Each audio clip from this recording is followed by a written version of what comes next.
This is NDTV, and you're watching NDTV 24/7.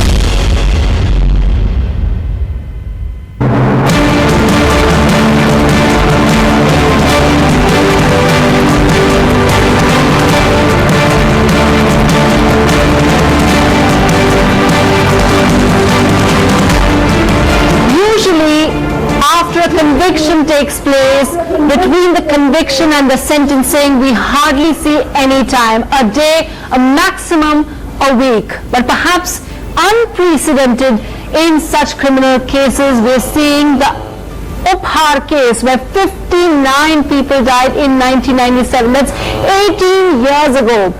And two people, those are the Ansar brothers, Sushil and Gopal Ansar, they were convicted. Their conviction was upheld 17 months ago, and yet the quantum of sentence is yet to be delivered. Today was the day of yet another hearing to decide that quantum of sentence, and we have over here the families of the Upahar victims. They'll be joining us to talk about just why it is that this case has been singled out for such delays. We'll be talking to them in just a bit, but first, Siddharth Pandey tells us about the unusual circumstances in court even today, which has been typical of the entire case spread out over such a long time. It's been 18 years since Upahar happened, and the family members of those who died are still waiting for justice.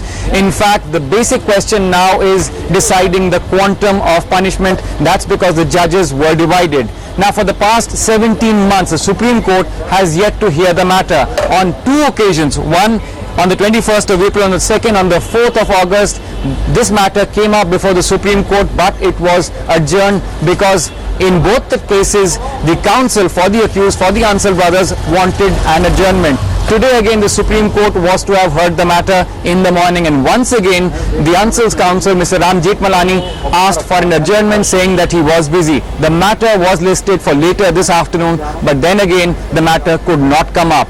All eyes are now on the Supreme Court, and it's expected that the court perhaps will hear this matter tomorrow and perhaps finally begin the process of bringing a closure to this case. In New Delhi, Siddharth Pandey for NDTV.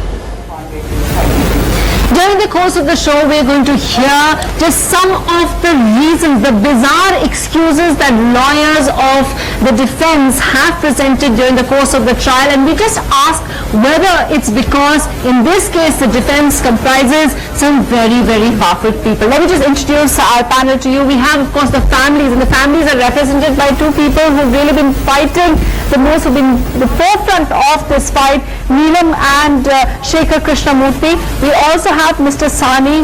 They've all lost their children in the Upahar tragedy that took place 18 years ago.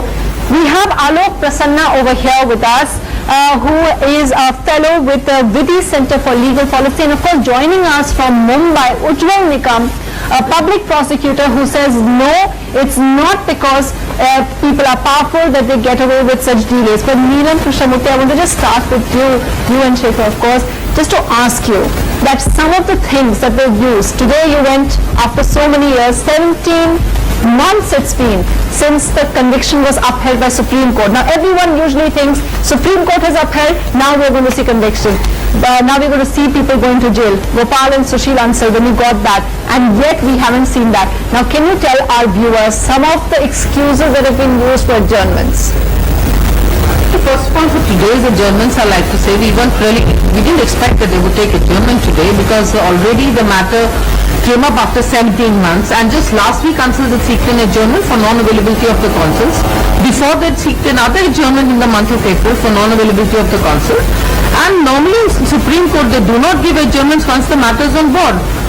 But what was very surprising is that the lawyer had gone and mentioned the matter on the 7th of August, and we knew nothing about it, because as per Supreme Court rules, you're supposed to inform both the parties when you're mentioning the matter.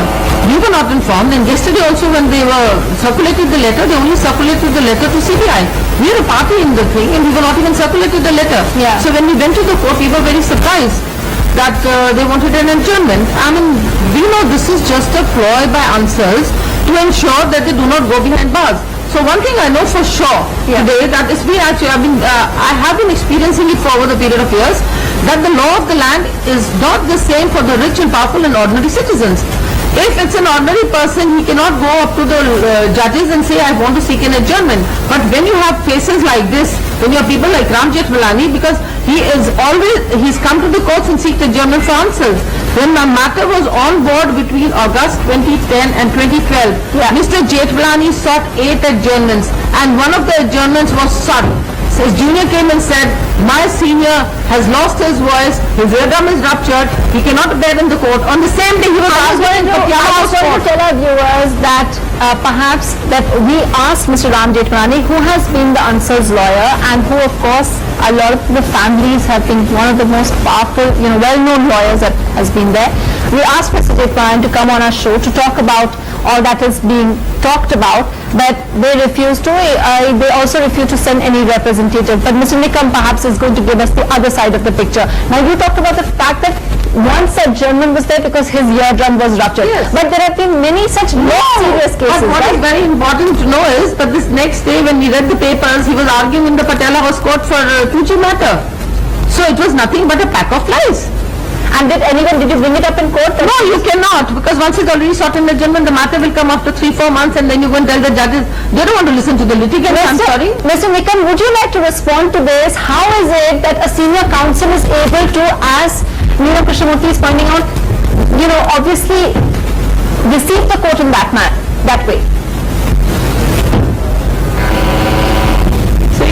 Let me tell you very frankly, I don't want to comment upon any particular case as such, but basically I would like to deal the important question that whether the delay affects or whether only powerful persons can manage about the delay, and what will be the impact of the delay on the ongoing trial or not.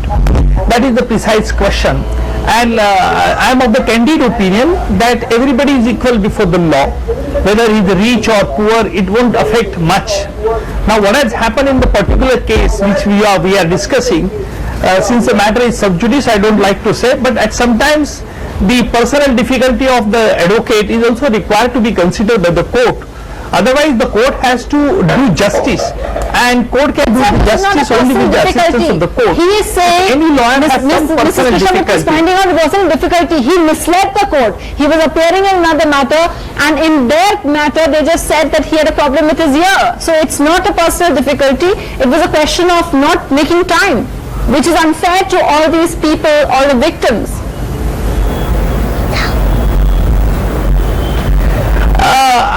Again, I would like to say that it will be a very debatable issue whether there was a genuine and valid reason or not. That court will require to see. No, I understand. We can't go into specifics.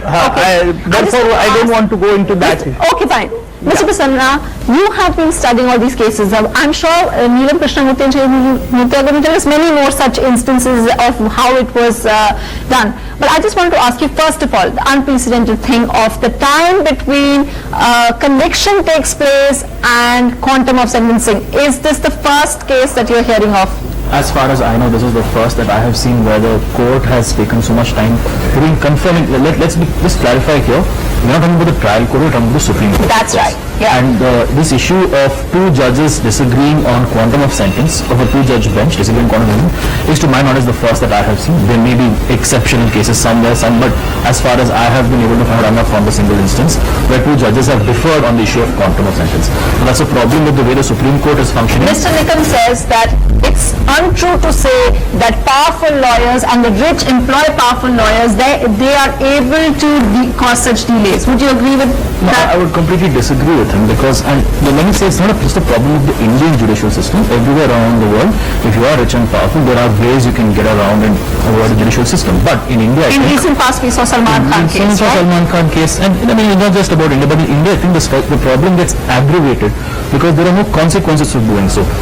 In the US and everywhere else, you may avoid it once or twice. For instance, Lalit Modi's case in the UK, he was imposed heavy costs because he tried to abuse the system there. Very good point. And but here, of course, if you abuse the system, there is very little penalty that the system imposes upon you. So when you brought it up to the court that look, he was at 2G. Did they find him without asking for any explanation? That's what I told you, because the matter comes after about 4 to 6 weeks and you are litigants. Nobody even wants to listen to the You told litigants. us about the fact that once they caused delays because they said there's a solar eclipse.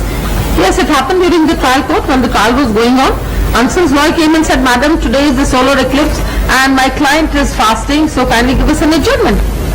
And there are instances when they come and say, oh well, I've forgotten my brief. I mean, I was called there as a witness and they refused to... They forget their brief and that's why you have to suffer. Yeah, I have to suffer. I mean, this is... Or they say, we are not prepared to cross-examine the witness. It happened with me. And I was called again and again. I had to address the judge and tell, I mean, I am the one who has to be prepared rather than the lawyers being prepared, because the way they were, traumatizing me by asking the kind of question. And then perhaps the other thing that the families have been telling us about is that some of the other excuses are that there's a bar election outside, they can't be there. And perhaps the most poignant thing in all of this, whereas you are the victims' families, you are fighting against a large company which has been convicted for negligence. The answer has been convicted for negligence, so we're talking about case, it's just that deciding whether how much they should go. The trial court actually said 1 year. 2 years. The trial court said 2 2 years. They've served only 5 months out of it. And perhaps the most interesting thing out of this is that while it seems what the families were telling us is that while the court is taking into account